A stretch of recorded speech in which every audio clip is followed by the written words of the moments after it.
السلام عليكم ورحمة الله وبركاته. بسم الله الرحمن الرحيم نحمده ونصلي على رسول الكريم أما بعد. Continuing the series on how the Prophet ﷺ dealt with different groups and types of people. We finished our discussions on how the Prophet ﷺ dealt with his respected wives radiallahu ta'ala anhunna. There's so much more. Even in this book, there's a lot that we didn't cover, but I just tried to pick out some of the most important points. But I would definitely recommend that somebody goes through. There's an English translation available of this book, somebody had told me. I'll find out about the exact translation of the title, but definitely something that we should all be reading, inshallah, on our own. Now, inshallah, we'll be going through the way the Prophet ﷺ dealt with his children, his male children, his female children, his sons and daughters. And so first we'll start off by talking about who the sons and daughters of the Prophet ﷺ were. And so we know that the Prophet ﷺ was granted 3 sons. First, Al-Qasim radiallahu ta'ala an, but he passed away at a very young age. Similarly, Abdullah, he also passed away at a very young age, less than 2 years old. He was also known as Tahir and Tayyib. And lastly, Ibrahim radiallahu anhu, he passed away at about 17 to 18 months old, again less than 2 years old when he passed away. So all of the male children of the Prophet ﷺ, they passed away in their childhood stage.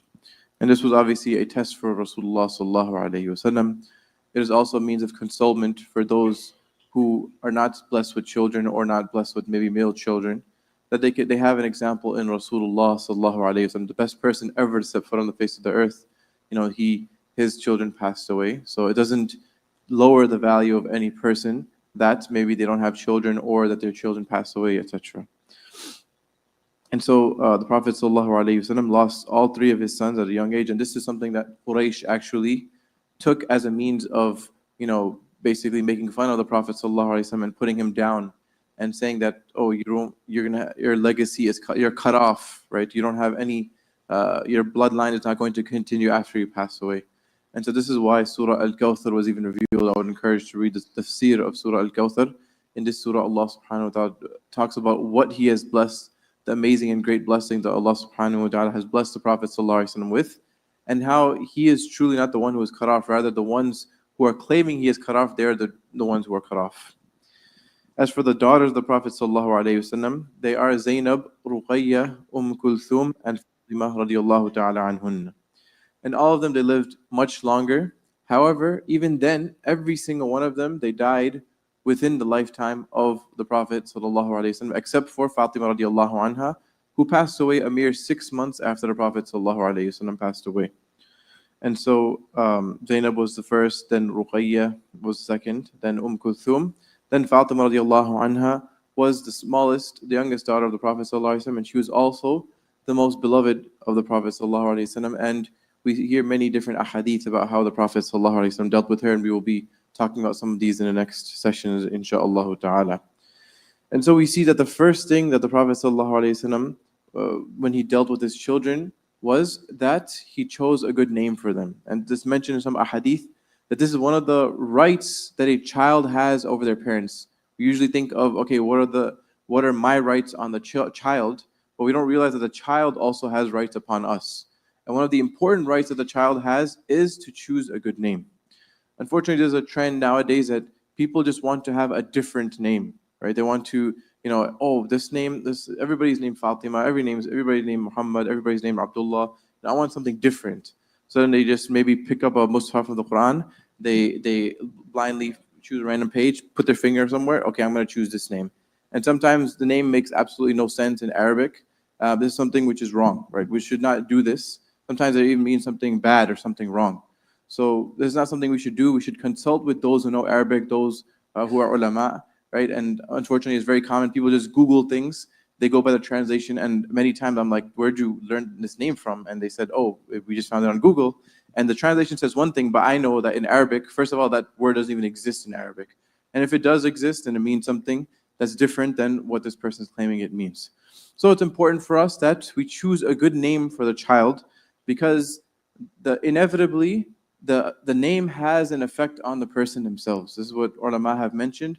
And we see this in the dealings of the Prophet ﷺ as well, that to the point that sometimes the Prophet ﷺ would see a person with a name and he would immediately change that name. No, that is not your name. Maybe it was like a negative type of name. So the Prophet ﷺ would immediately change their name to a positive name. So this tells us that this is the first right that the child has. And this was the habit of the Prophet ﷺ as well, that he chose the best names for his children. As we just mentioned, all of their names, these are all beautiful and amazing names. If we look into the meanings of all of these, they are nice and good names, and names that were, respectable names for that time period and for that culture. And we see specifically that the Prophet ﷺ, he had, as we mentioned, 4 daughters, and these were the ones who grew up, and he took care of them throughout their lives. And so this is actually mentioned in a hadith of the Prophet ﷺ, that a person who has daughters specifically and he takes care of them, then they actually are means of protection for him from the fire. And this is especially significant because the society that the Prophet ﷺ lived in was a society that degraded and looked down upon daughters, to the point where Allah subhanahu wa ta'ala, he talks about how the people, when they used to have a daughter, right, ظَلَّ وَجْهُ مُسْوَدًّا وَهُوَ كَظِيمٌ, his face would become darkened and upset that, how could I have a daughter, and he would actually يَتَوَارَى مِنَ الْقَوْمِ مِنْ سُوءِ مَا بُشِّرَ بِهِ, he would actually hide from the people because of this bad news that he was given, that he had a daughter. Meaning it was considered to be a great shame to the people when they had a daughter. That's why we know that some of them, they used to actually bury their daughters alive, such a terrible practice, because of the shame that they used to feel from their daughters. And so the Prophet ﷺ was the complete opposite. We see the beautiful way that he dealt with his daughters. He married them to the best possible men, right? For example, Zainab radiallahu anha was married to, this was of course before Islam, but she was married to Abu al-As ibn Rabi'. He actually, he was a great person before Islam. He was one of the top men of Quraysh in terms of wealth, in terms of status, in terms of lineage. After Islam, he did not accept Islam in the beginning. He actually participated in Badr against the Muslims, and he actually was taken as a prisoner. There was a whole story about how Zainab radiallahu anha actually had to send a bracelet that belonged to Khadija radiallahu anha to get in exchange to free her own husband. And the Prophet ﷺ felt really sad for her, and then he asked that he be freed without any sort of exchange. But in the end, then Abu al-As ibn Rabi', he became Muslim, and he became one of the Sahaba radiallahu anhum. And the Prophet ﷺ also praised him as well, that he was a person who fulfilled his promise. Because after Badr, he went and he brought his wife Zainab radiallahu anha to the Prophet ﷺ, even though he had no need to do that. So he fulfilled this, so he was a good person. And then after that, we see Ruqayya and Kulthum. Both of them were married to Uthman radiallahu anhu, but of course at different times, because it's not permissible to marry to two sisters at the same time. So first, Ruqayya was married to Uthman radiallahu anhu, then she passed away. And then during the Battle of Badr, actually she passed away, but she was back at home. And Uthman radiallahu anhu was taking care of her.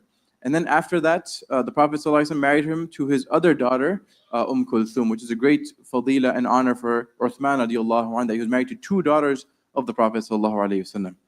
And so of course, who could be a better son-in-law, and who could be a better husband than Uthman radiallahu anhu, one of the greatest Sahaba to step foot on the face of the earth, right? And then we have Ali radiallahu anhu, who was another one of the greatest Sahaba ever, and one of the Khulafa al-Rashidin, and so many virtues mentioned about Ali radiallahu anhu. He was the husband of Fatima radiallahu anha. So this is again shows how the Prophet ﷺ took care of every single aspect of his daughters' lives. Inshallah, we'll look a little more into the way the Prophet ﷺ specifically dealt with his daughters, with his children, and how he treated them in the best possible way. May Allah subhanahu wa ta'ala grant us all tawfiq to treat our family members and our children the best possible way. Wa akhiru da'wana alhamdulillahi rabbil alameen. Subhanallah bihamdi, subhanakallahumma bihamdik. Ashhadu an la ilaha illa anta nastaghfiruka wa atubu ilayk.